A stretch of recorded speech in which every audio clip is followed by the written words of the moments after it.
saya hormati hamba Tuhan kita, Pendeta Andreas Juvenai, dan abang kita, abang Pendeta Yeri. Nah ini yang saya nama belakang ini ada sama-sama kita ini kan, Bang Yeri Pati Nasarani. Kebetulan lagi di luar. Kemudian teman-teman relasi sejauh dipakai dan sebantar, terima kasih atas kedatangannya. Salam dua putaran. Tidak ada kan? Berarti salam satu putaran. Salam satu putaran. Oke? Artinya kalau ada yang nyambut kita bilang tadi salam dua putaran, berarti kita tidak sevisi. Jadi kita semua di sini sevisi untuk pemilu damai. Salam satu putaran. Baik, teman-teman semua. Jadi cikal bakal dari relawan Lentera Kasih ini adalah cikal bakal yang didirikan oleh inisiatif pemuda-pemuda atau dan pemuda Kristen dari lintas sinode dan semua inisiatif dari pemuda-pemudi Kristen di berbagai gereja untuk menyemangati Pak Prabowo dan Mas Gibran untuk menang dalam sekali putaran di 14 Februari nanti. Jadi teman-teman sekalian, saya hanya sedikit saja untuk sambutan. Kita ingin ada pesan dari Mas Gibran adalah pemilu yang damai. Meskipun kita berbeda pilihan, hanya ingat aja pesan Mas Gibran bahwa tidak boleh saling mengejek, saling membenci, saling menyerang pribadi. Yang penting sama-sama membangun Indonesia maju secara bersama-sama. Dan kita sebagai pemuda Kristen, inisiatif pemuda Kristen yang berhimpun dalam relawan Lentera Kasih harus ingat pesan dari Mas Gibran, yaitu jaga kesopanan, jangan mengejek, jangan saling membenci. Kita terus mengutarakan visi misi dari pasangan paslon nomor 02.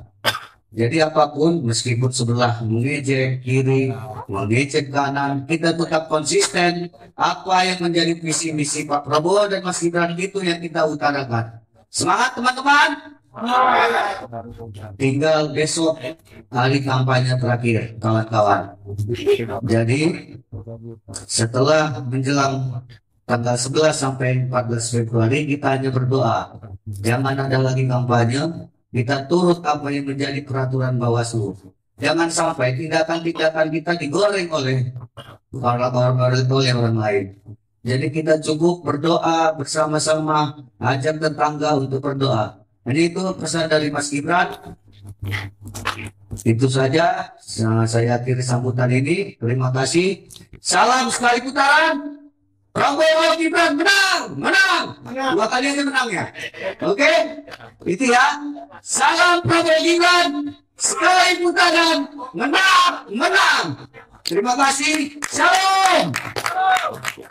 Oke, shalom semua. Selamat sore. Perkenalkan, saya Yeri Pati Nasarani. Senang sekali bisa hadir dalam kesempatan yang luar biasa. Saya percaya siapapun kita yang ada di tempat ini, berapapun jumlah kita adalah penentu-penentu yang akan terjadi di bangsa kita di kemudian hari. Setuju ya, Bro ya? Dan yang luar biasanya, pesta demokrasi tahun ini ya, pesta lebih ke arah pertarungan ya. Ya sekarang tuh lebih sengit gitu. Jadi kalau pesta demokrasi tuh kok di media banyak sengitnya.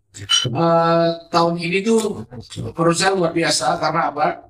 Karena sepertinya siapapun kita yang lahir di Indonesia, maka 14 Februari nanti kita harus lahirkan Indonesia di dalam hati kita. Kemenangan terbesar adalah waktu Indonesia berhasil lahir dan kita adalah jadi pembangun bangsa ini. Setuju ya semua ya. Lalu kalau ada yang saya ingin sampaikan, yang pertama menurut saya tim Pak Prabowo dan Gibran ini adalah tim yang menurut saya sangat punya kemampuan bukan hanya memenangkan pertarungan dalam demokrasi, tapi juga bisa merajut kembali pasca demokrasi ini. Pasca pemilu itu perlu PR banyak itu, dan rasanya perlu orang-orang yang punya hati yang luas untuk kembali merekatkan kembali setelah pasca pemilu ini. Ya, kita masih lihat banyak banget yang terjadi sana sini, tapi kalau tidak ada yang punya hati untuk merajut kembali setelah pasca pemilu ini, maka kita punya PR berat setiap kali pemilu gitu ya. Jadi habis pemilu nambah musuh baru, bukan nambah teman baru gitu. Nah, menurut saya tim yang ada di Pak Prabowo dan Gibran ini sangat solid mengarah ke sana. Ya, contoh ya, saya tuh meyakini bahwasanya kemenangan pada akhirnya tidak berpihak pada paslon. Kemenangan berpihak pada dirinya sendiri. Dan kalau kita mau lihat secara jujur ya, yang membuat saya itu berdiri hari ini, dan saya sampaikan dari hati saya yang tulus, kekaguman saya sama Pak Prabowo adalah ketika waktu beliau kalah dalam putaran kemarin, tapi beliau itu menunjukkan sifat kenegaraannya. Menurut saya belum tentu semua punya ya. Pertama, tidak nangis waktu kalah. Kedua, waktu kalah tetap bersama membangun bangsa dan negeri ini. Dan itu sudah sangat terbukti dan luar biasa.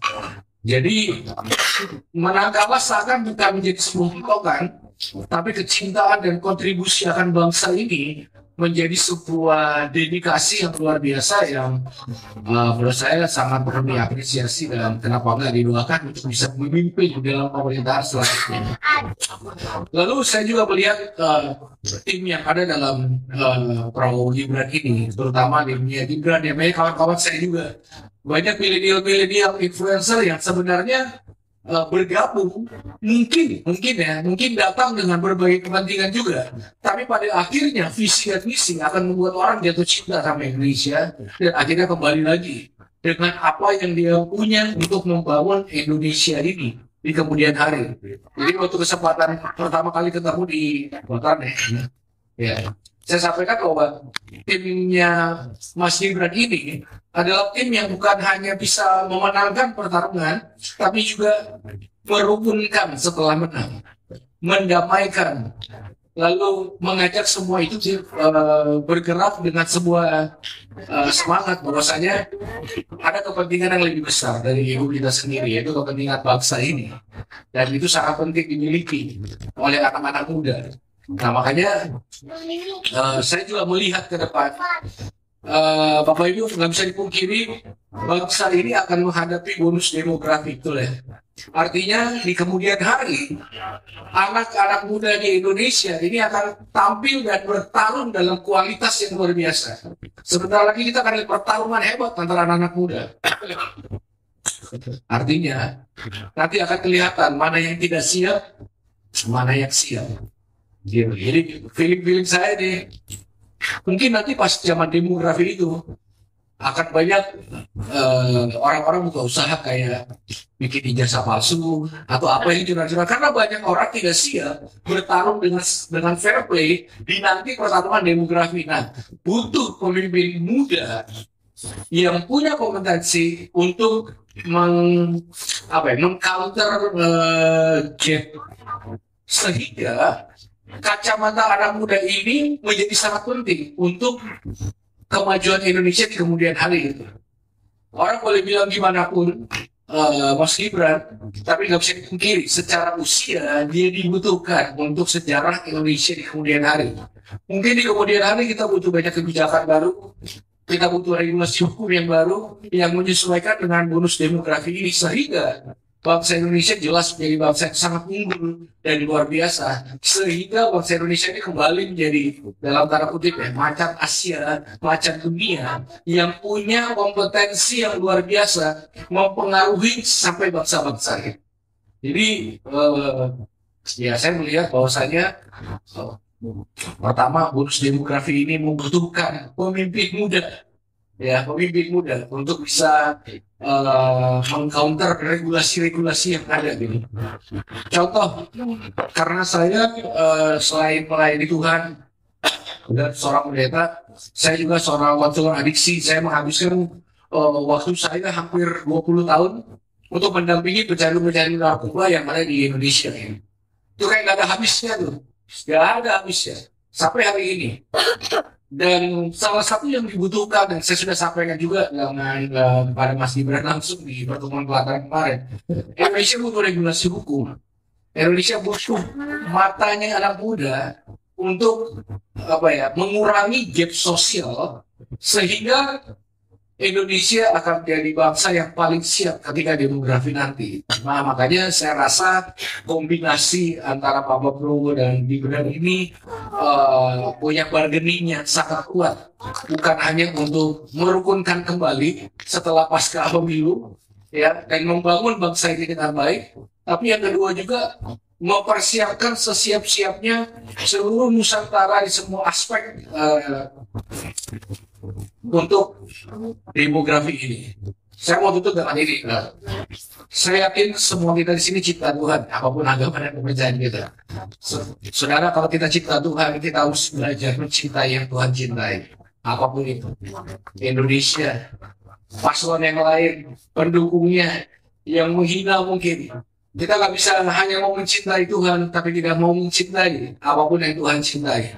Makanya hati yang mengasihi Tuhan dan mengasihi bangsa harusnya menjadi front line, titik terdepan, supaya kita bisa melihat semua perubahan nyata. Dan saya percaya sekali lagi, waktu kita berkontribusi tanggal 14 Februari nanti, ya akan juga menjadi langkah iman. Waktu kita ambil satu langkah, saya percaya Tuhan bisa buat ribuan langkah di depan kita. Dan nanti pada akhirnya, tadi anak Prabowo 5 ya, anak saya umur 7. Nanti ketika mereka umur 20, 25, 30, mereka akan bersyukur buat setiap kita. Terima kasih Pak, sudah berjuang.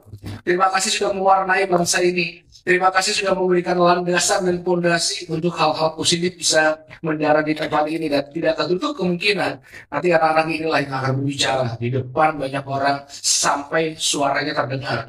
Dan akhirnya mengibarkan kembali semangat merah putih ini, ya tentu bagi kemuliaan nama Tuhan. Oke, dari saya itu terima kasih. Tadi Pendeta Roni Manda mohon izin, sebenarnya tadi sudah mau bergabung kemarin, tapi hari ini kakak beliau sakit, jadi beliau mohon izin menyampaikan salam kepada teman-teman semua, dan tentunya pesan beliau bagaimana kita sebagai warga gereja, teman-teman aktivis pemuda bisa kemudian menggunakan hak pilih kita dengan sebaik-baiknya ya, untuk kepentingan bangsa kita ke depan. Nah, kemudian juga dari Bang William Wandi dan Siskres lagi di dapil masing-masing, dan Siskres khususnya Pak Prabowo kalau tidak salah ke Surabaya, jadi menemani pesanan. Jadi dan Bang Sabang masih OTW membawa bukunya. Jadi makanya tadi kita peluncuran bukunya ditunda ke sesi berikutnya.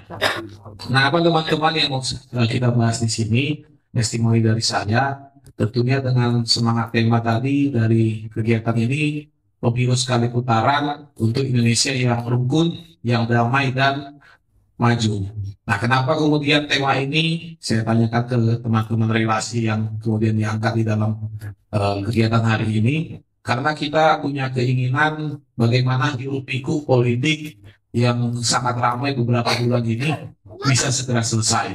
Pastinya kita sudah bisa melihat siapa pemimpin yang kemudian bisa melanjutkan hal-hal baik yang sudah dilakukan oleh pemerintahan Pak Jokowi di 10 tahun periode beliau ini, di 10 tahun kepemimpinan beliau.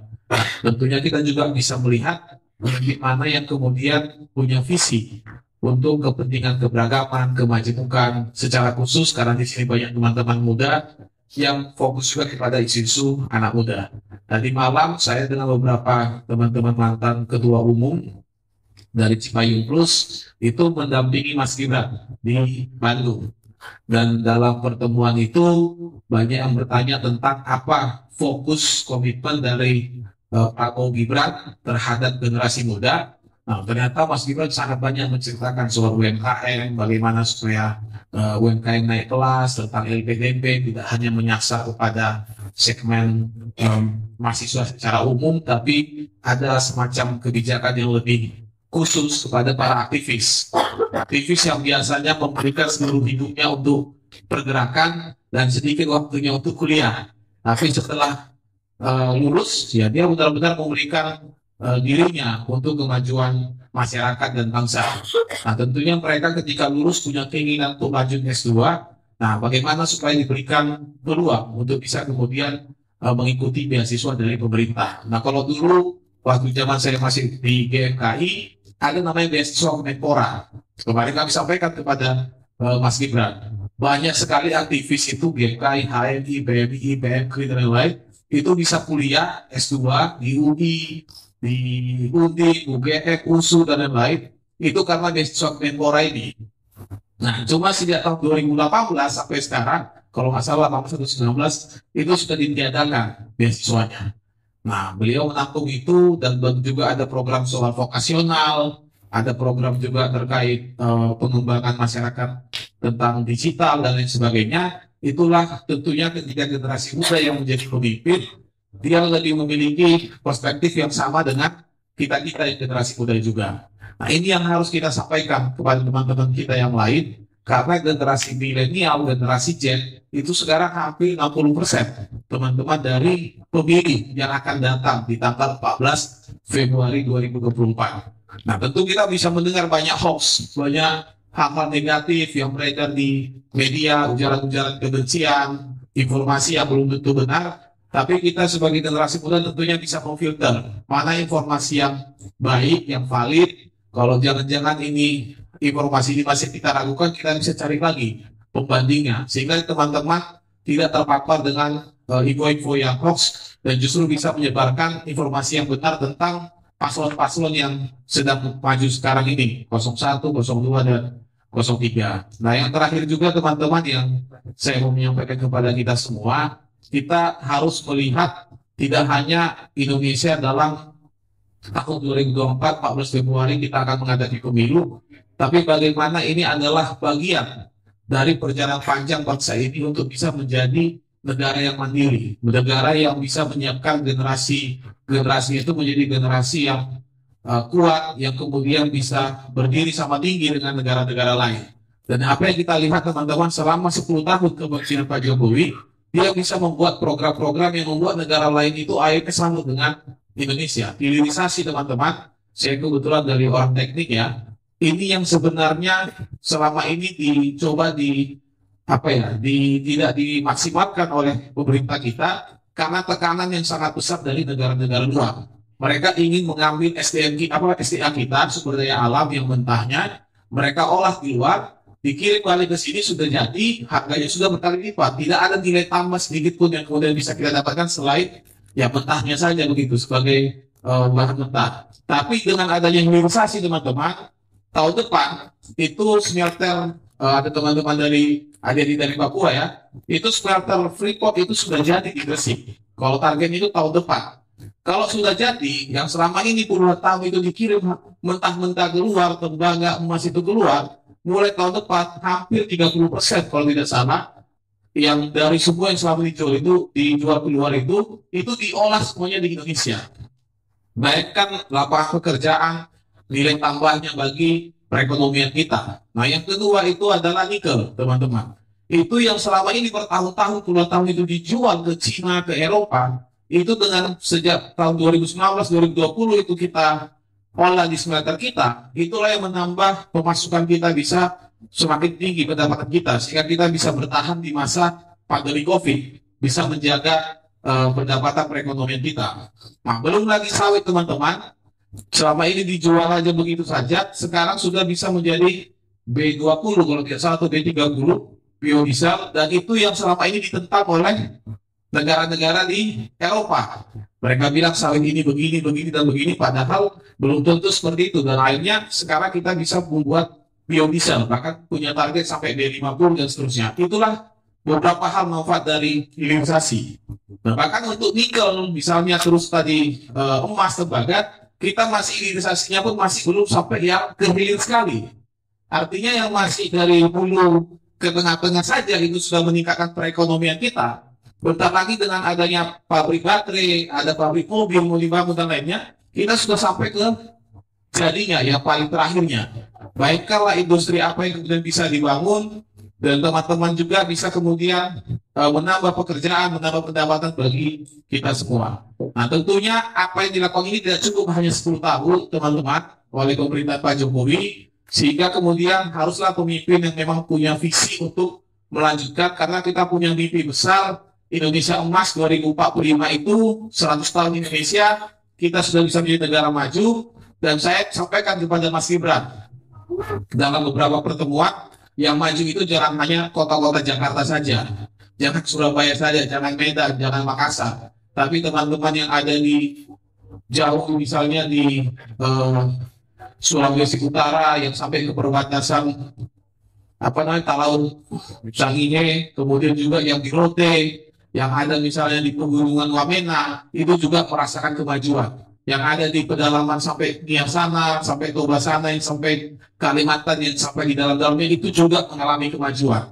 Dan itu bisa dilakukan ketika SDM-nya disiapkan, generasi emasnya disiapkan, dan satu-satunya calon yang menyebutkan menyiapkan generasi emas hanya Prabowo Gibran. Itu yang bisa kami sampaikan testimoninya. Mudah-mudahan di masa menjelang pemilihan ini kita menjaga kerukunan, tidak usah saling membenci. Tadi malam juga berkali-kali kita sering mendengar, dan tadi malam juga Mas Gibran bilang beda pilihan itu hal biasa. Yang penting pemilu ini hanya sementara, persatuan kita, kebersamaan Indonesia ini haruslah selama-lamanya. Jadi teman-teman, silakan ajak kawan-kawan kita tanggal 14 itu hari kasih kita untuk Indonesia. Jadi katanya hari Valentine kan? Nah, bertepatan juga hari pemilu, itulah hari cinta kasih kita untuk Indonesia, memilih pemimpin yang tepat untuk memimpin selama 5 tahun ke depan. Itu yang bisa kami sampaikan. Terima kasih, Tuhan Yesus memberkati. Shalom. Mungkin kalau sharing, saya juga kemarin ke Bandung ya, diajak oleh untuk saat kalau yang saya lihat sih memang yang sangat mungkin belum disadari ya sama orang Indonesia seluruhnya, dengan kesempatan yang ada sekarang ya, misalnya di kontestasi ini ada muda ya, anak muda yang jadi cawapres ya, artinya jadi wujud pimpinan ya, pimpinan nasional kita, presiden dan wakil presiden, itu bahwa Mas Gibran ini simbol gitu ya, bahwa anak muda itu bisa menerobos ya, bahwa anak muda itu boleh memimpin, dan anak muda itu punya kapasitas yang nggak kalah hebatnya dengan orang-orang yang lebih banyak berpengalaman gitu ya, tanpa kita perlu membanding-bandingkan atau menjelek-jelekan gitu ya.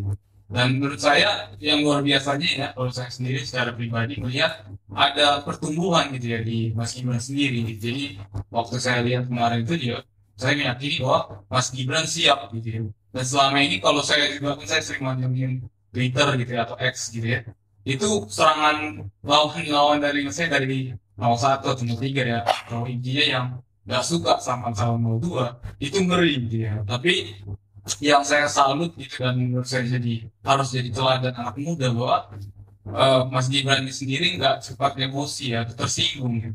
Tapi malah dia bisa menggunakan caci maki lah kita bilang, atau sindiran gitu yang nggak sehat lah kalau aku bilang, malah digunakan sebagai bahan ya untuk maju terus gitu, untuk jadi ya, artinya dia terima gitu ya, dia terima kalau dia pernah salah ya, dia terima dan dia jadikan senjata untuk ya, intinya kalau aku bilang ini seperti orang bilang kalau misalnya ada orang yang merendahkan kita, ya kita merendahkan diri kita aja sampai orang nggak bisa merendahkan kita lagi ya. Jadi ini menurut saya itu luar biasa ya. Kalau secara teori mungkin kita gampang benernya, tapi menjalankannya nggak semua orang bisa. Dan menurut saya sih kita bersyukur ya bahwa orang muda di usia segitu dan bisa punya pendirian, punya sikap seperti itu, mentalitas yang tepat untuk di posisi yang dimana tentunya nanti nggak akan mudah, karena konstelasi politik sangat dinamis ya, dan nggak semuanya juga akan lancar-lancar aja. Jadi menurut saya itu yang pertama. Dan yang kedua ya, waktu Mas Gibran dia akan sangat relate ya, atau dia akan sangat ngerti sama kebutuhan anak muda, dan tentunya anak muda itu sifatnya terbuka ya, artinya masukan apapun atau usulan apapun ya, harapannya dengan itu dan kawan-kawan semua yang punya komunikasi langsung juga menurut saya sangat bisa menjadi kesempatan buat kita semua untuk maju ya, untuk berkarya. Dan menurut saya setuju ya, waktu kemarin para aktivis memberikan masukan, itu yang selama ini seperti nggak pernah terakomodasi gitu ya. Jadi kayak aktivis nih sudah banyak menghabiskan waktunya, tenaganya, tapi selalu kan jadi pertanyaan, oh nanti setelah lulus mereka ini apa nggak dapat yang soal kerja dan dianggap sepele atau apa gitu kan. Tapi ternyata kan selama ini sudut pandangnya, di situ saya sadari sudut pandangnya nggak adil gitu ya, bahwa aktivis ini memang fokusnya ya nggak bisa selalu di kelas gitu ya atau di kuliah gitu ya. Mereka sudah mencurahkan ke masyarakat, harusnya negara memberikan afirmasi ya, memberikan sikap keberpihakan ya, selama ya tentu sesuai juga ya, pastinya tanggung jawab dan memang dijalani dengan sungguh-sungguh gitu. Jadi menurut saya perubahan-perubahan yang ini minimal dari pemikiran dulu membuat kita semua tahu bahwa bangsa Indonesia ini kan sangat besar gitu ya. Kita semua bisa menjadi bagian untuk sama-sama maju gitu. Jadi kita nggak lagi berpangku tangan ya, nunggu-nunggu, tapi kita semua bisa turun tangan dan membuat Indonesia ini bersama-sama maju ya. Fenomena di kita sebagai pemuda berharap pemuda itu memiliki banyak ruang kreatif, ruang berpikir dan ruang berinovasi dimanapun dan kapanpun dia ada, selagi itu tidak melanggar hukum itu sah-sah saja. Dan yang menjadi penekanan di sini mungkin bisa disampaikan kepada seandainya Pak Prabowo nanti Pak Gibran jadi presiden dan wakil presiden, perbilangan kelas terhadap daerah mungkin bisa 3D. Bagi saya pribadi 3D itu adalah pengelompokan dan itu tidak baik secara mental, karena ada fenomena saat orang dari daerah 3D masuk ke kota, dia sudah ditanamkan bahwa kau ini dari daerah tertinggal, dan saya berharap istilah-istilah itu boleh dihilangkan dari negara ini.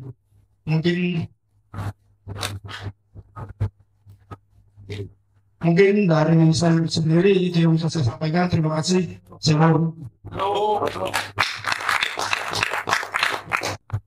Saya cuma beberapa bulan ini, dari bulan 12 sampai bulan 1 ini di kota Bekasi, yang saya rasai Pak Pendeta, kami itu sangat besar gelombang-gelombang politik tentang agama, baik itu di 1, di 2, dan di 3.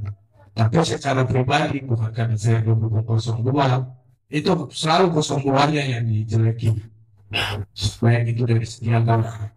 Secara sendiri, saya pribadi, saya sekretaris Arisan warga saya Silangai setahun itu di Bekasi. 02 itu kalau menang katanya akan nutup gereja. Itu di depan saya, pandangan saya itu pengurus arisan.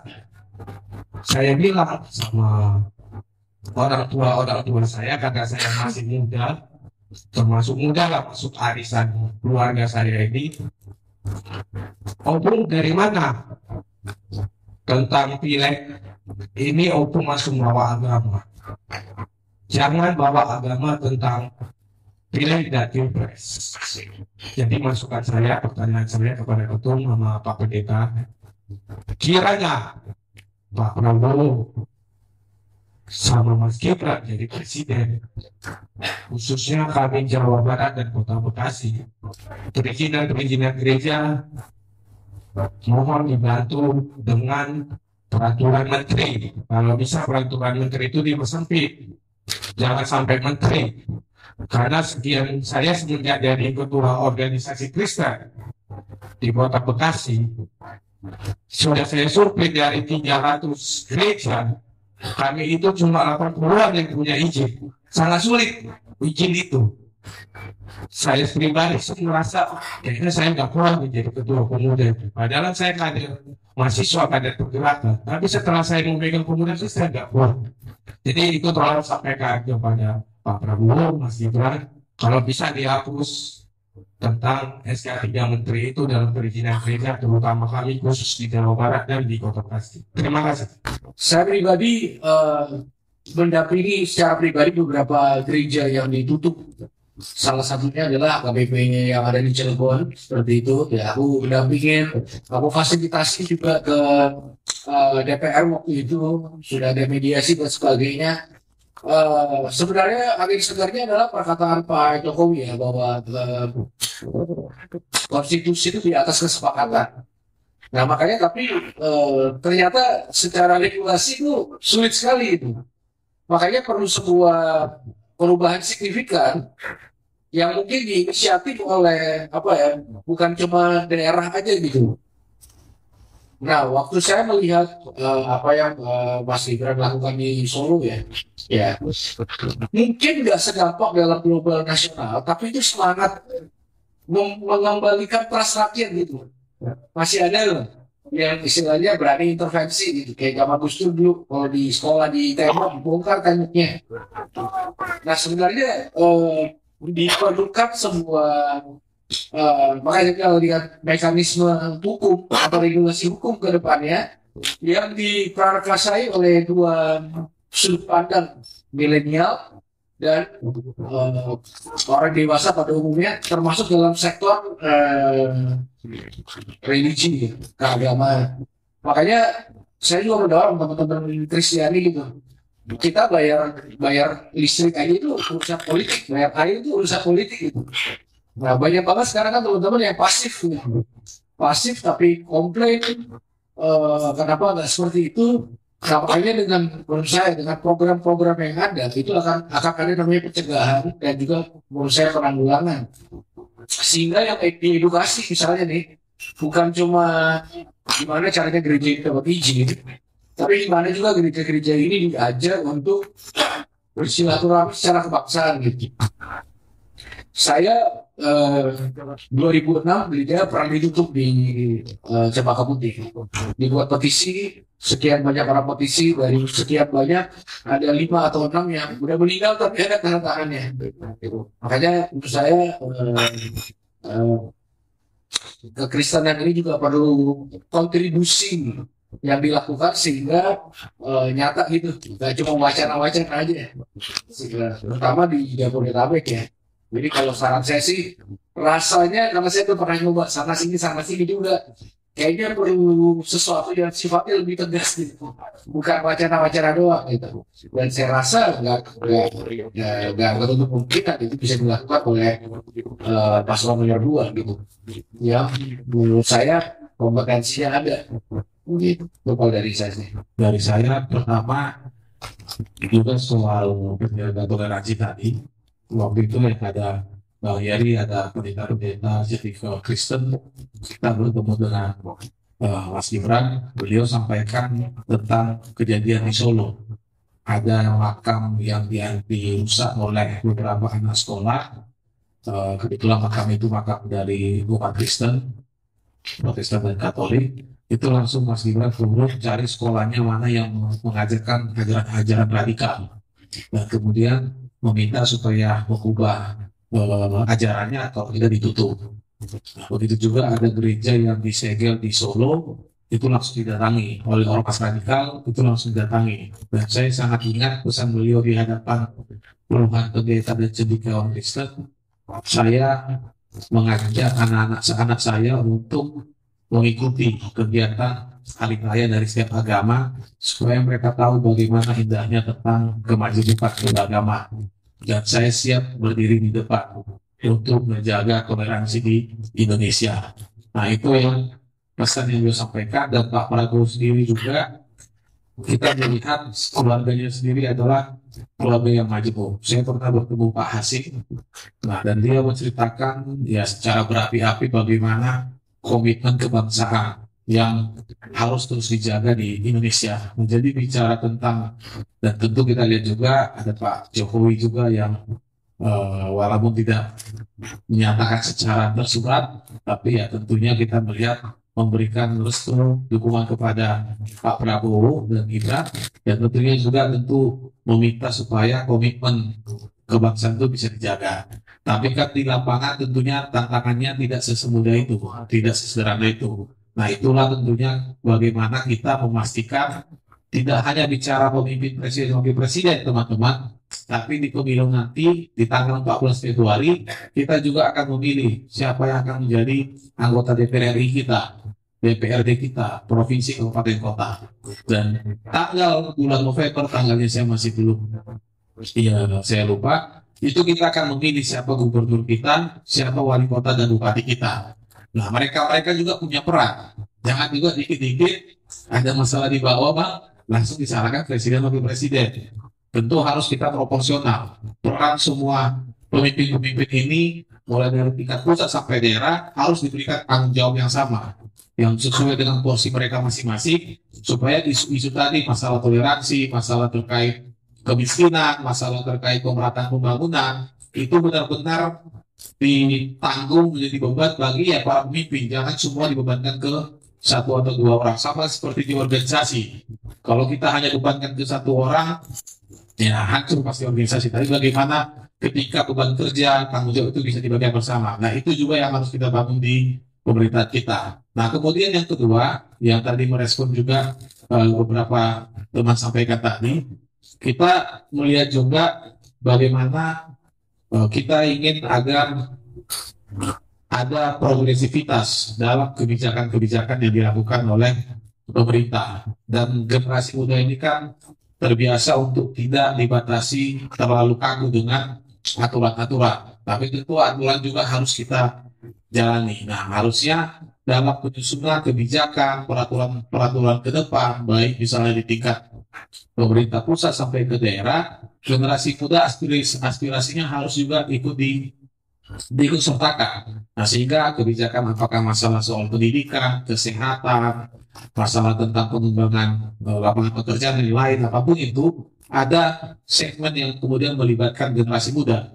yang tadi porsinya hampir 60%. Nah, mudah-mudahan ketika di pimpinan paling atasnya ada generasi muda, ini bisa kemudian diturunkan sampai ke tingkat provinsi, kabupaten, kota juga, keterlibatan dari generasi muda kita, sehingga kebijakan-kebijakan ke depan tidak hanya kemudian ya berulang itu saja dari tahun ke tahun, tapi ada progresivitas, ada inovasi-inovasi, kreativitas yang bisa dimasukkan supaya langkah kita mempercepat kemajuan ini bisa kita lakukan. Nah, itu beberapa hal yang bisa saya sampaikan. Dan ada satu juga teman-teman, kita di sini melihat kepemimpinan ke depan di negara-negara juga sudah banyak diisi oleh generasi muda. Nah, ketika Mas Gibran maju menjadi cawapres, harus kita lihat itu menjadi suatu inspirasi bahwa generasi muda itu tidak bisa diledakkan begitu saja. Kita juga punya isi, punya visi, punya inovasi, dan bagaimana kemudian ketika ada kesempatan itu ya kita harus bisa kerjakan, tentu dengan bertanggung jawab. Nah, bicara privilege teman-teman, tentu setiap orang juga ada yang bisa dapat privilege, ada yang tidak. Tapi kan privilege ini kalau tidak punya kualitas, ya nggak ada juga manfaatnya. Kita bisa melihat ada yang maju bupati, maju wali kota, maju gubernur, dia misalnya suami dari gubernur sebelumnya, istri dari bupati sebelumnya. Tapi kalau nggak punya kualitas, siapa yang pilih? Nah, ketika Mas Gibran punya privilege itu, tapi dia juga bisa mempertanggungjawabkan dengan kualitas. Kalau kita ke Solo, mungkin teman-teman bisa lihat bagaimana pembangunan di sana. Nah, tentunya ini jangan membuat kita kemudian ada teman-teman di sini mungkin punya privilege juga. Misalnya Bung Samuel di sana kan, dia mungkin juga ada punya privilege. Tapi jangan jadi dia nggak mau menggunakan privilege itu karena nanti saya dituduh dianggap gara-gara punya privilege saja. Jangan seperti itu. Justru ketika ada privilege itu silakan digunakan, tapi tentu kita harus bertanggung jawab sehingga kualitas kita bisa dilihat dan kita bisa setia dalam hal kecil akan kemudian diberikan kemudian tanggung jawab yang lebih besar. Itu kira-kira yang bisa kami sampaikan. Terima kasih. Kita baru meluncurkan Prabowo pemimpin di atas garis. Dan malam ini saya mengucapkan terima kasih kepada relasi Prabowo Gibran, Bung Sahat Sinuran. Tepuk tangan dulu dong buat Bung Sahat. Gimana kalau tepuk tangannya itu sampai Anda bisa terhindar dari stroke? Caranya adalah Anda tepuk tangan dengan benar sampai Anda lihat nanti merah tangannya. Itu Anda terhindar dari stroke. Kita mulai dari sekarang. Tepuk tangan sampai dengan begini. Tepuk tangan ini buat Pak Sinuran. Oke. Nah, thank you. Buku yang kedua ini namanya judulnya Gibran Pemuda di Atas Garis. Kenapa kita menuliskan pemuda di atas garis? Jadi gini, ada kira-kira beberapa alasan. Saya mulai dulu dari ciri pemimpin di atas garis, paling tidak ada 5. Yang pertama adalah ketangguhan mental. Karena saya orang Batak, lama sekali belajar tentang mengucapkan mental. Ketangguhan mental. Ya. Dan di dirinya Mas Gibran ada. Ketangguhan mental maksudnya apa? Prabowo itu berapa kali jauh? 4, 5 konvensi di Golkar pertama, lalu cawapres di Gabro, lalu capres Hatta Rajasa, lalu capres Sandiaga Uno, dan kelima adalah capres kali ini. Jadi 5 Bapak ini. Dia layak nggak disebut pemimpin di atas garis? Iya, karena Pak udah jatuh, maju jatuh, maju jatuh, maju jatuh, maju gitu. Nah ini harus kita tuangkan ke generasi-generasi muda bahwa harus berjuang. Nah ini yang terlihat dari Mas Gibran juga, dengan banyaknya hujatan hinaan sebenarnya dia bisa mundur kok, pilihannya banyak. Nah udahlah, saya tunggulah 40 tahun dulu biar nggak ada yang berisik gitu. Nyatanya dia tetap sabut dan maju gitu. Ketangguhan mental. Yang kedua, kecendikian. Kecendikian itu artinya apa? Prabowo itu belajar ke negara manapun, kursus di negara manapun. Kalau teman-teman suka baca bukunya militer, itu ada logonya 15 dan 6 dari Amerika. Berhebat lagi. Nah, apakah Gibran demikian? Iya. Kemudian kali 1908, dia kursus ke Australia. Benar kan? Walaupun kata orang istilahnya yang ada misalnya atau macam-macam. Itu yang kedua. Nah, yang ketiga teman-teman, kenapa saya sebut pemuda di atas garis?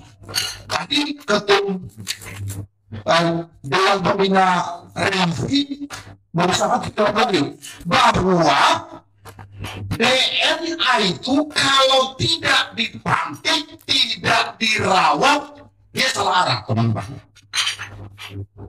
Saya pernah katakan, kalau AHY jadi presiden suatu saat, itu memang waktunya. Karena sekarang dia ada 10 tahun lihat Pak PSB di istana.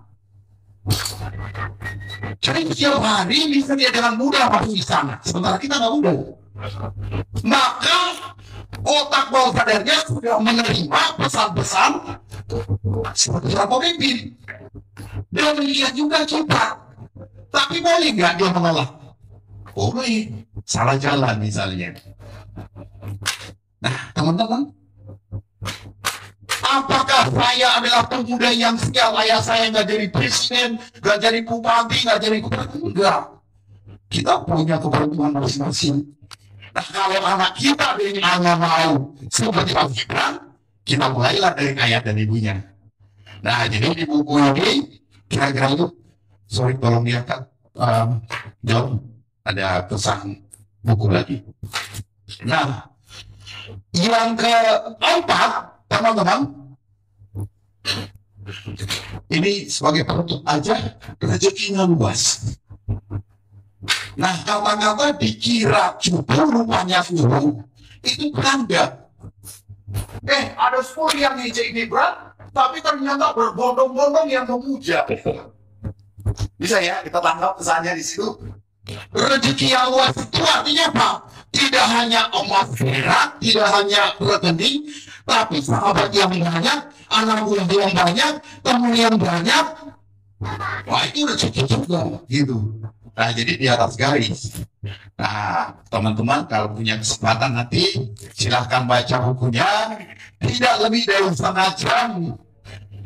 Ya, dan untuk 200 sampai 500 buku nanti gratis. Ya, tapi ke 501 bayar gitu ya. Nah, kira-kira itu teman-teman isinya. Saya pikir udah ada 8 menit ya, Pak. Udah. Oke, itu yang bisa sampaikan. Barangkali di buku ini nanti kita bercerita tentang bagaimana Gibran itu bisa speak adaptif, ya, cepat beradaptasi. Kebayang ya? Dari postur seorang wali kota, tiba-tiba didengungkan cawapres, posturnya bisa langsung gitu ya. Kira-kira kalau kita duduk di satu pertemuan, tiba-tiba disuruh sambutan. Tadinya nggak ada persiapan, kita bisa langsung postur persiapan untuk sambutan. Dan semua juga siap, padahal masih sambutan. Ini cawapres, men. Iya, barangkali gubernur pun dari wali kota langsung butuh proses persiapan. Nah ini gitu ya, kayak lompatannya itu tinggi, jadi dia termasuk speed adaptif. Dan bukan saat ini umumnya milenial, tapi pertanyaannya speed adaptifnya kemana? Posting atau sebaliknya kan? Nah ini yang positif. Nah kenapa dia di atas garis? Menurut tema saya yang lain adalah karena dia bisa jadi role model untuk pemuda melek politik terbuka. Wow, gitu ya. Artinya tadinya cuma 10 orang jadi nambah nih 200 orang. Jadi kelipatannya tinggi itu maksud kita. Nah teman-teman, untuk kelengkapannya barangkali dengan kerendahan hati saya minta Anda untuk meluangkan waktu nanti duduk 20 menit untuk membacanya. Ringan sekali, simple, dan di belakang ada email saya. Kalau Anda ada kritik, ada masukan, silakan disampaikan. Kita dengan tangan terbuka menyambutnya. Sebenarnya kan isunya sebenarnya dengan dinasti politik, kalau yang boleh dijawab di situ kan. Kalau isunya yang dibangun sekarang itu kemudian ketakutan, karena jatah lagi kita, baik lagi. Sekarang Gibran dan Wapres, Prabowo umur 70 sekian, satu periode mungkin 70 sekian, mungkin pensiun, dia naik jadi presiden. Habis dari situ, dari lagi cukup itu. Begitu terus sampai Kaisar, sampai etes, sampai akhirnya dinasti terus berkembang. Saya mau berharap di forum ini dikasih tahu dengan kita sih sebenarnya yang harus motivasi kita untuk saya kasih serahkan tongkatnya sampai kepemimpinan itu. Karena saya percaya bahwa Jokowi bibitnya sudah bagus. 10 tahun ini pandemi yang menghadapi kita ini diselesaikan dengan baik. Ekonomi kita aman terkendali. Kita hanya berharap Gibran ini bibitnya juga bagus luar biasa. Kalau saya berharap Gibran ini dari postur tubuhnya berjawab dan segala macamnya cocok dia jadi presiden. Hanya persoalan waktu aja kan begitu. Ya kan? Ini memang pakai.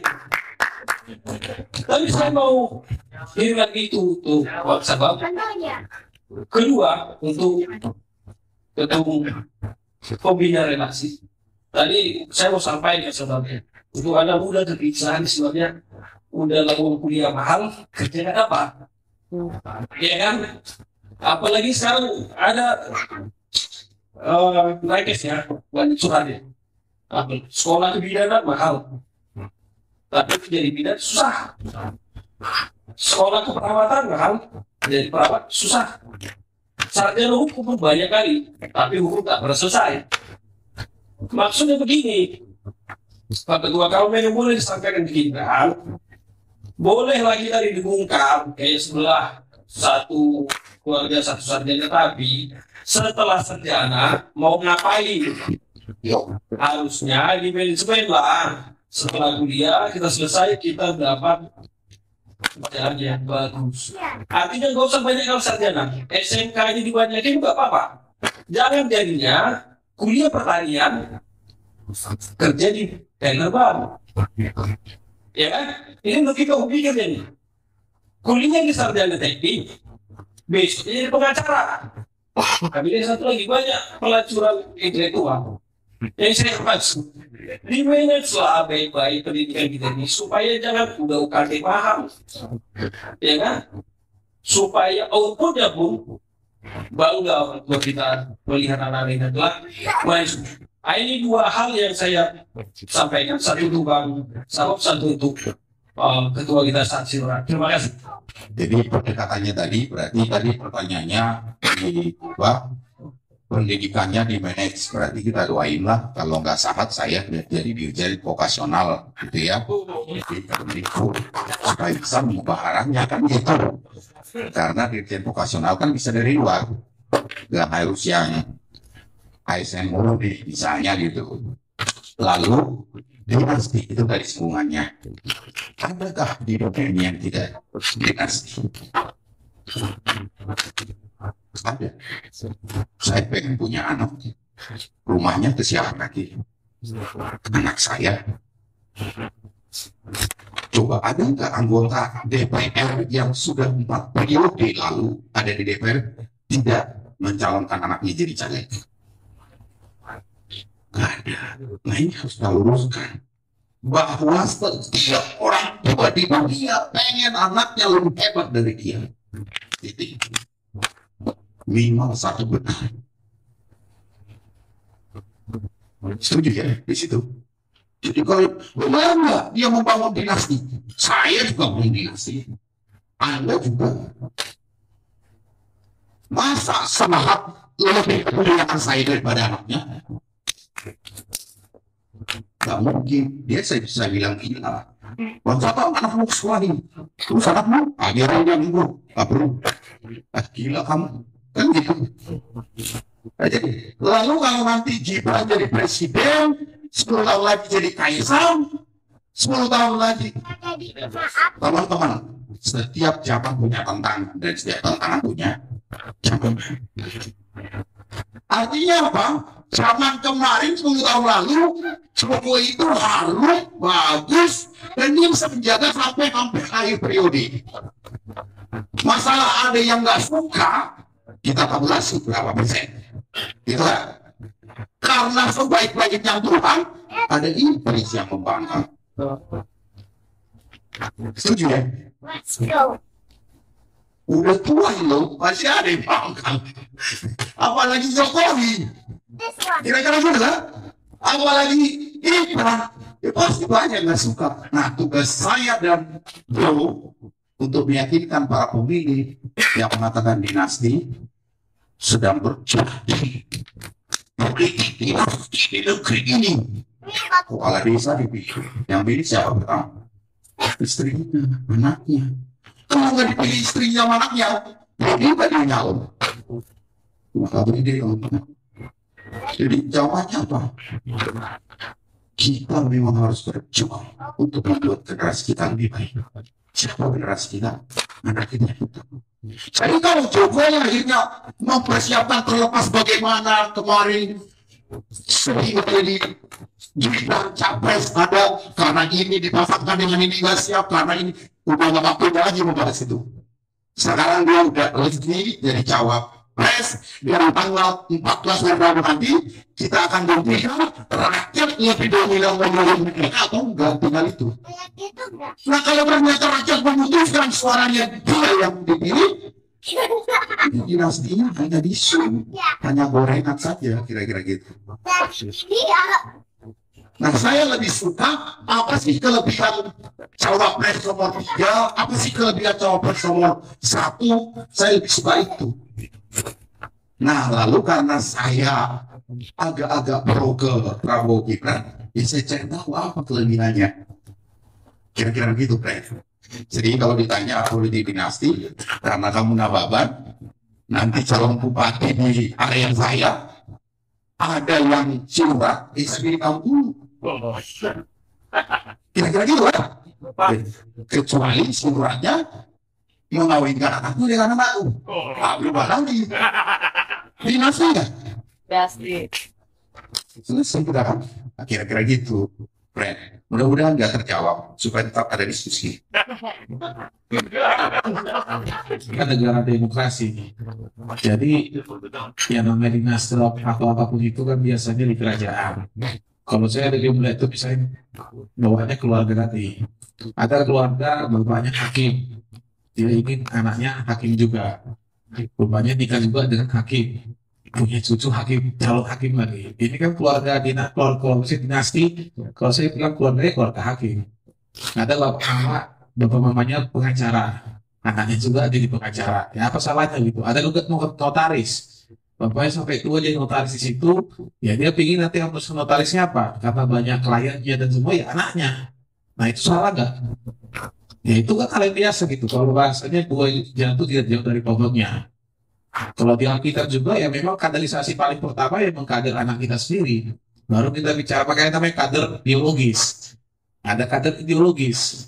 Nah kader biologis ini ya apa yang kita capai di organisasi, saya di GKI, HMI, GAPKI dan lain-lain, kita kader habis-habisan organisasi kita, keluarga sendiri nggak kita kader. Ya tentu kita kader pertama yang anak kita. Kayak saya sekarang punya 3 anak, ya 3 anak ini kader utama saya. Ya kalau ternyata mereka nggak mau mengikuti jejak saya, misalnya masuk ke apa ya, paling nggak saya arahkan mereka menjadi orang yang bermanfaat, kira-kira seperti itu. Jadi ada keluarga politik, ada keluarga pengusaha. Ya pengusaha ketika bapaknya sudah tua, mamanya sudah tua, sama siapa dikasih usahanya? Sama anaknya paling mungkin kan. Nggak mungkin dia lempar aja udah terserah ambil. Ya, pasti anaknya yang dia kader supaya bisa meneruskan bisnisnya. Nah pertanyaannya, bapaknya ini pebisnis yang baik nggak? Bapak atau mamanya ini seorang lawyer yang baik nggak? Bapak mamanya ini seorang politisi yang baik nggak? Seorang birokrat yang baik nggak? Sehingga bisa mengajarkan anaknya juga menjadi birokrat, politisi, menjadi lawyer, pengusaha yang baik. Dan apakah anak-anaknya ini bisa mengikuti orang tuanya juga menjadi orang baik? Bisa jadi banyak juga.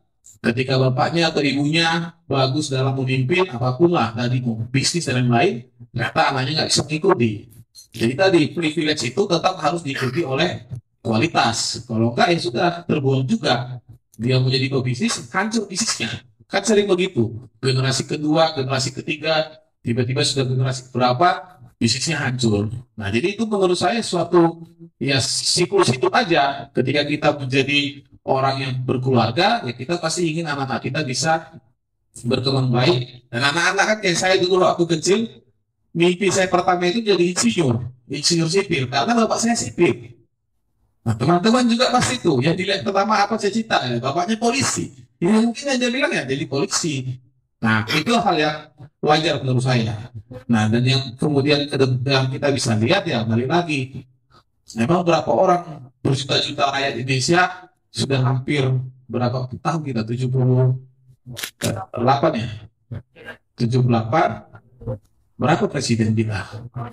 7 kan? Emang yang kita semua di sini mau bersaing semua presiden. Jadi kan itu juga harus kita jangan kemudian ya kita juga jadinya nggak bisa bersaing lain-lain. Ya memang kita semua di sini juga ya paling yang bermimpi dari jutaan ya hanya ya semua lagi balik lagi ya kalau dia punya stres politik ya dia nggak akan pernah bermimpi masuk ke politik. Tapi ada orang ya saya mau jadi seorang pengacara hebat mengalahkan yang gini apa? Omang Paris atau Hasibuan. Ya berarti apakah semua kita mau jadi pengacara yang hebat? Enggak juga. Artinya itu balik lagi kita punya passion masing-masing. Ya biarlah yang keluarga politik dia bisa terus berkarir di politik, mau di tingkat kabupaten kota, provinsi pusat. Kita yang di hukum misalnya mau jadi hakim pengadilan di situ, ya itu namanya kalau dia apa? Mockingbird itu kan ada atau film-film apa itu kan biasa itu Hollywood kan dibagi sesuai klan-klan profesinya. Ini fokusnya di sini ya mereka sampai gitu terus katanya sampai apa ya di situ terus begitu. Nah kira-kira ya itulah memang kondisi yang ada kita sekarang. Nah kemudian yang kedua beberapa kali memang kita melihat Prabowo Gibran dalam visi-visinya tentu juga Mas Gibran sebagai generasi muda itu memang saya melihat akan banyak fokus ke pengembangan SDM, hilirisasi digital yang sudah disampaikan UMKM kelas dan LPDP dan lain-lain. Nah tinggal bagaimana kita menagih mengejar apa yang sudah disampaikan dalam visi-visi ini selama 5 tahun ke depan itu bisa dijalankan. Nah mudah-mudahan komunikasi-komunikasi yang terbangun oleh kita selama ini itu bisa terus kita lakukan sehingga apa yang menjadi aspirasi tadi yang sudah kita diskusikan dan juga sebelum-sebelumnya juga itu bisa kita minta, kita deliver. Dan tentu kita berharap haruslah juga mau dia sehebat apapun di atas kalau tidak ada tim kerjanya yang baik ya kacau juga. Nah ini yang harus kita dorong benar-benar berdasarkan kompetensi yang bergerak di vokasional dan lain-lain tadi. Jadi benar-benar di handle, dikerjakan oleh orang-orang yang memang memiliki kapasitas di sana. Itu yang pastinya kita juga dari relasi, tentu juga punya tanggung jawab teman-teman, apa yang kita harapkan dari mereka, ketika mereka terpilih, harus kita tagih, kita kejar, sehingga generasi muda itu kemudian bisa kita kembangkan bersama. Terima kasih. Perkenalkan, saya Marcel Kamboya, saya mahasiswa dari Universitas Trisakti. Saya mengenai buku dari Mas Abang, apa indikasi filosofis dari pemikiran politik yang terungkap dalam buku yang Bapak buat ini, dan bagaimana kontribusi terhadap pemahaman kita sebagai generasi muda tentang dinamika politik modern yang sekarang terjadi. Terima kasih. Mungkin dari saya ada sedikit sharing terkait dengan paslon 2 itu Prabowo Gibran, dan di sini saya kutip dari visi dan misi dari Prabowo Gibran tersebut, bagaimana memperkuat pembangunan sumber daya manusia, sains, teknologi, pendidikan, kesehatan, prestasi, olahraga, kesetaraan gender, serta penguatan peran perempuan. Nah, yang menjadi pertanyaan saya terkait dengan visi misi ini, mungkin saya hanya minta pengetahuan yang memang abang-abang atau yang disebut pernah ketemu dengan Gibran atau dengan Bapak Prabowo terkait dengan penjelasan visi misi ini. Yang mau saya tanyakan itu bagaimana visi misi ini dibangun di daerah-daerah terpencil yang memang pendidikannya masih kurang. Misalkan dia sekolah saja harus menyeberang lewat kali, pakai rakit. Nah, itu bagaimana solusi yang diambil atau sempat dipikirkan oleh Bapak Prabowo atau Bapak Gibran.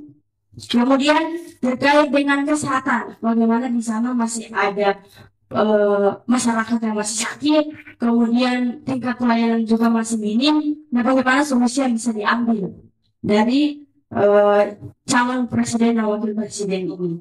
Kemudian terkait dengan pertambangan, mungkin saya sedikit mengutip pertambangan yang di Maluku Utara, bagaimana tadi yang disebutkan bahwa dilakukan hilirisasi, yang hilirisasi secara merata.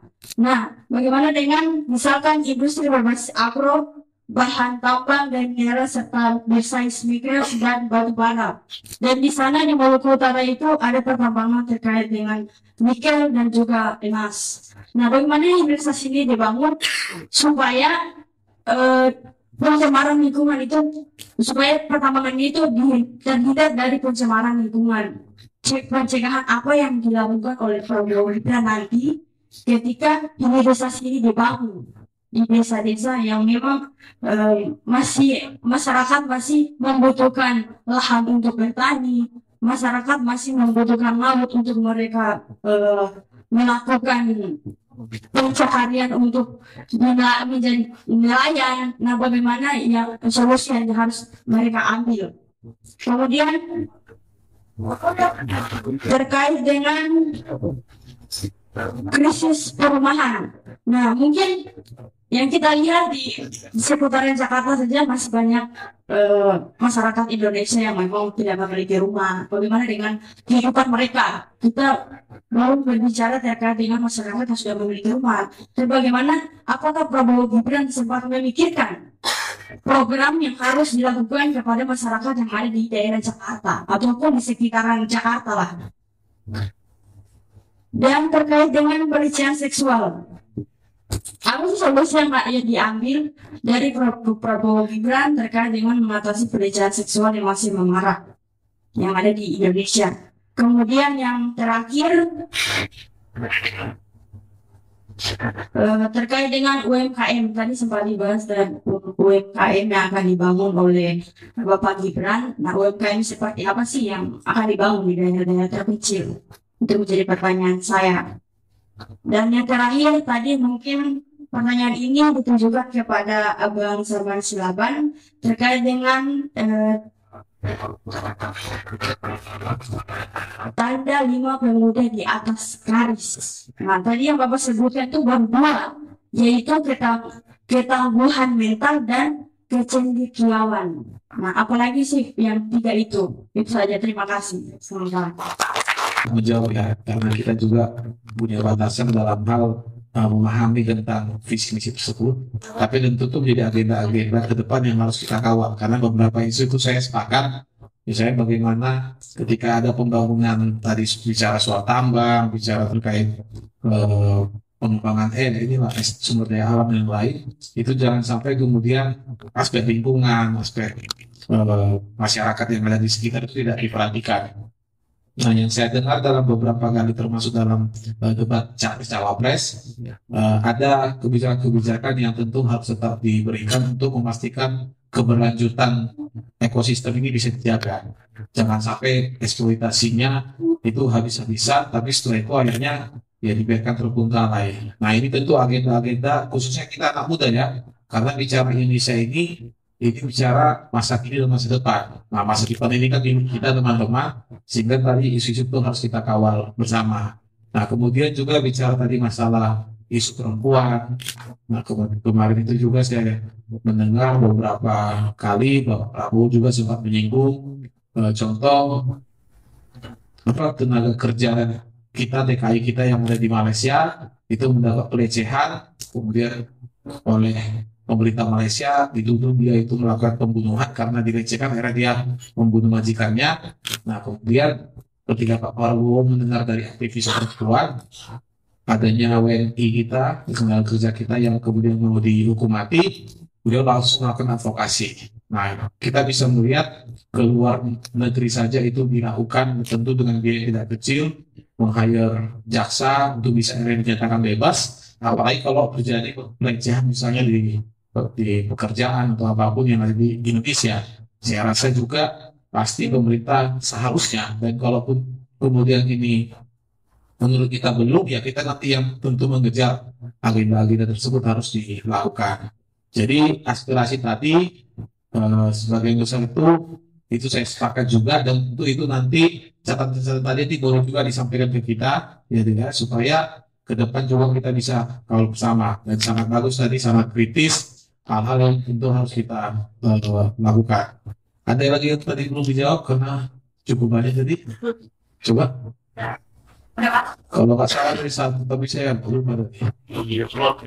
Ada 5 tuh, yang mana tuh? Dari perempuan, tambang, isu lingkungan, perumahan. Soal perumahan tadi, termasuk Jakarta, itu tadi yang saya juga perlu jawab. Kita kan melakukan pemindahan IKN ya ke Kalimantan Timur. Nah, coba teman-teman bayangkan ketika yang dibangun IKN, berarti kan akan banyak ASN dan juga tentu perkantoran swasta yang wajib juga pindah ke ibu kota, yang akan pindah ke sana, ya kan?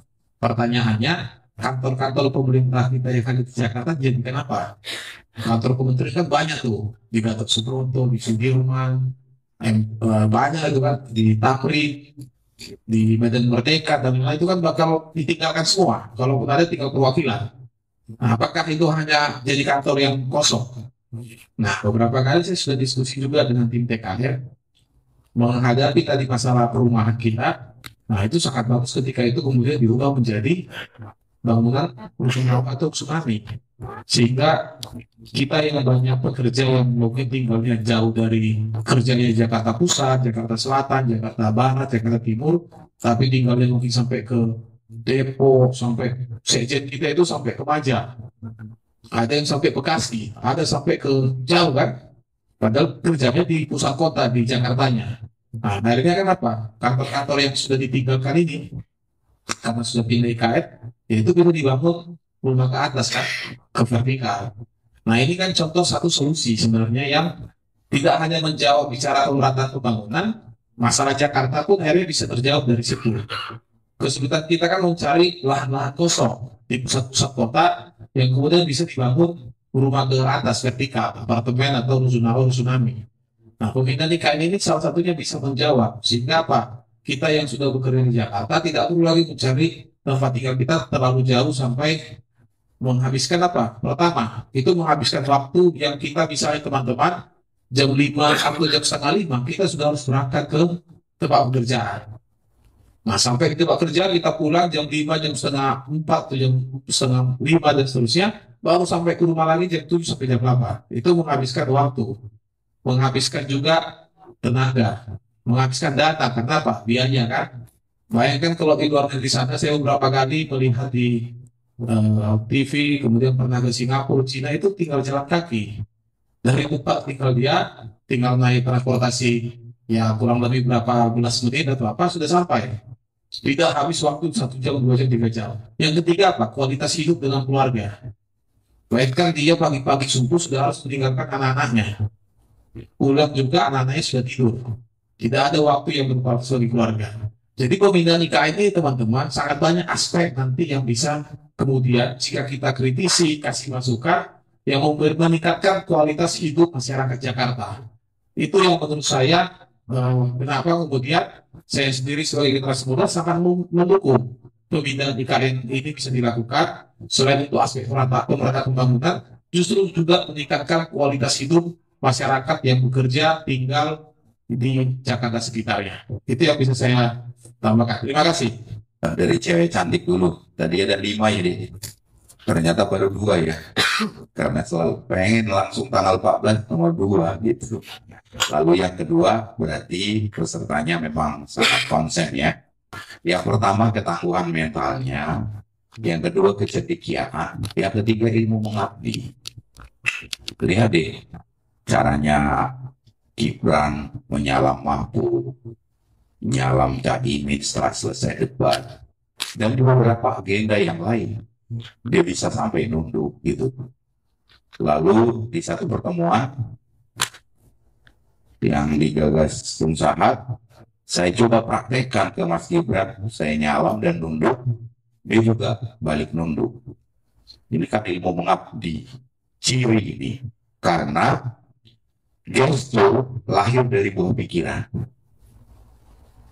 Kalau Anda gesturnya gini sama orang, saat mendengar, itu sebenarnya di pikiran Anda, ya begitu. Nah, jadi kalau dia sampai gini, itu buah pikiran. Itu dilatih, no problem. Saya katakan berulang-ulang dalam pelatihan-pelatihan, gak apa-apa kalau kamu belum jadi orang yang mulailah berbicara bahwa kau orang baik. Lama-lama ucapanmu diikuti tubuhmu. Jadi siapa yang berpanah ya? Pikiran atau tindakan gitu. Ya pasti tujuan untuk kebaikan. Nah ilmu mengabdi itu karena teman-teman adalah Nasrani, ini saya baca dari bukunya John C. Maxwell, Pemimpin 360 derajat. Ternyata kita nggak harus jadi kepala untuk memimpin atasan. Di satu sisi, sadar nggak sadar, Pak Prabowo juga memimpin Pak Jokowi dengan pengabdiannya. Itu namanya memimpin 360 derajat. Jadi dia bisa memimpin ke bawahan, tapi juga dia memimpin ke atas. Contohnya apa? Idenya dilakukan atasan. Bukankah bawahan sedang memimpin atasan? Nah itu pengabdiannya. Yang keempat, kecakapan bekerja. Ketika Gibran langsung datang ke gereja yang disegel topok, itu kan kecakapan kerja. Boleh dia harus adil, harus tapi nggak datang, nggak cakap kerjanya. Nah ini gambaran kecakapan kerja itu rajin aktif gitu.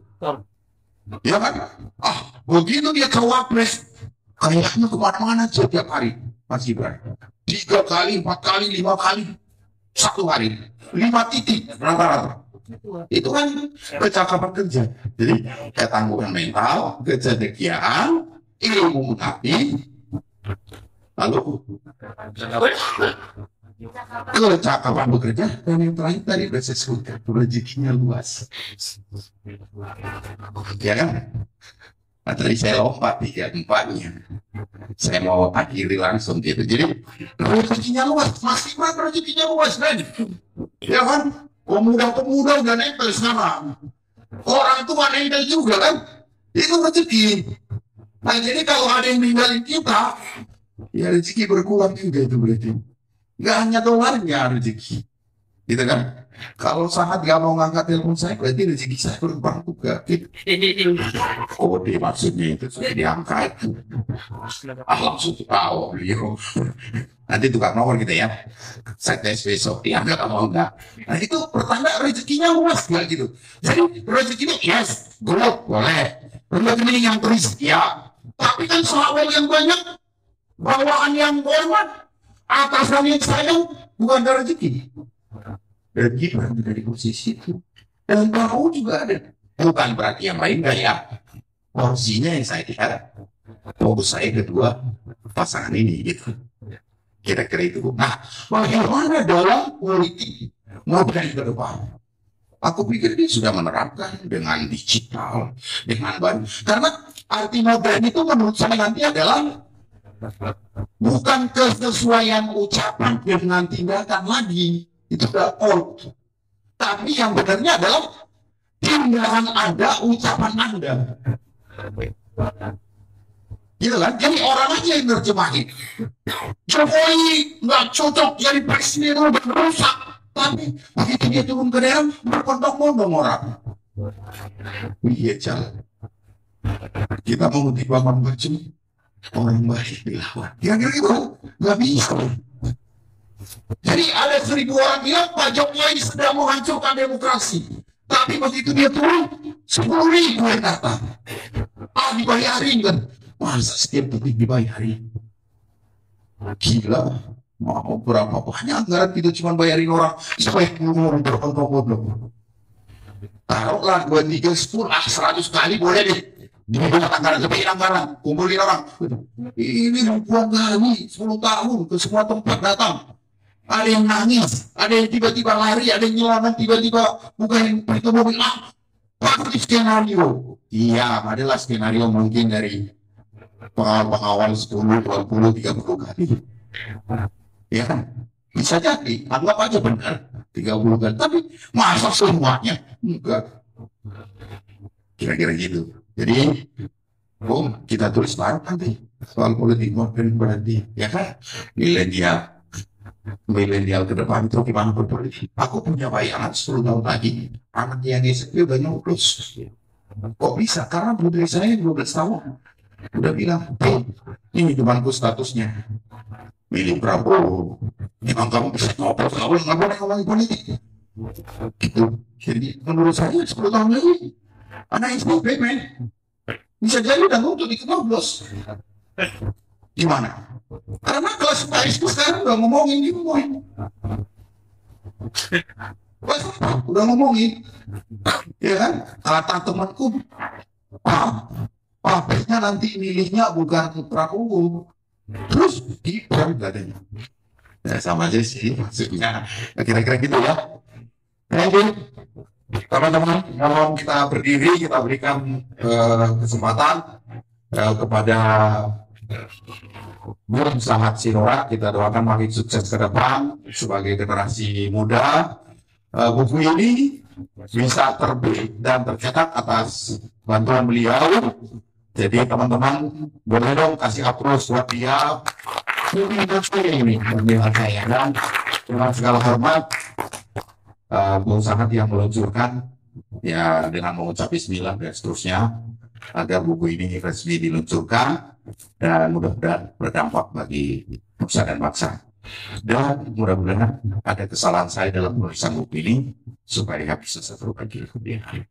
Ya, jadi teman-teman, Bangsa Bam ini sangat aktif membuat buku tulisan dan tentunya ini menjadi inspirasi bagi kita semua. Bagaimana kita sebagai generasi muda itu bisa tidak hanya memiliki gagasan di kepala kita, tapi kemudian bisa membagikan gagasan itu kepada banyak orang melalui buku, bisa bukunya cetak, bisa tulisan PDF yang kemudian bisa disebarkan melalui media juga, dan itu akhirnya membuat semakin banyak orang yang terinspirasi dengan gagasan kita. Suatu gagasan sebaik apapun, kalau tidak kemudian dituliskan dan dibagikan ke banyak orang, akhirnya menjadi gagasan yang kita nikmati sendiri saja. Jadi kita berikan aplaus kepada Bang Sabal mengingat buku ini membuat kita juga sebagai pemuda bisa terinspirasi menjadi pemuda-pemuda yang di atas garis, bisa menjadi pemuda-pemuda yang kemudian tidak hanya menjalankan rutinitas saja, tapi bisa mengejar mimpi kita. Dan dalam momen ini dengan penurunan sang kepala gerakan sebagai simbolisasi, kami di sini ada Bang Yeri, Bang Abang, kami juga ini saya kan sebagai yang memberi sambutan, Bang Sabang sebagai penulis. Nah, jadi sebagai simbolisasi harus kita serahkan kepada pihak ketiga, yaitu Bang Yeri. Mudah-mudahan Bang nanti mau didoakan supaya ke depan juga akan banyak karya-karya dari anak-anak muda yang ada di depan kita sekarang ini. Termasuk Bang Yeri juga.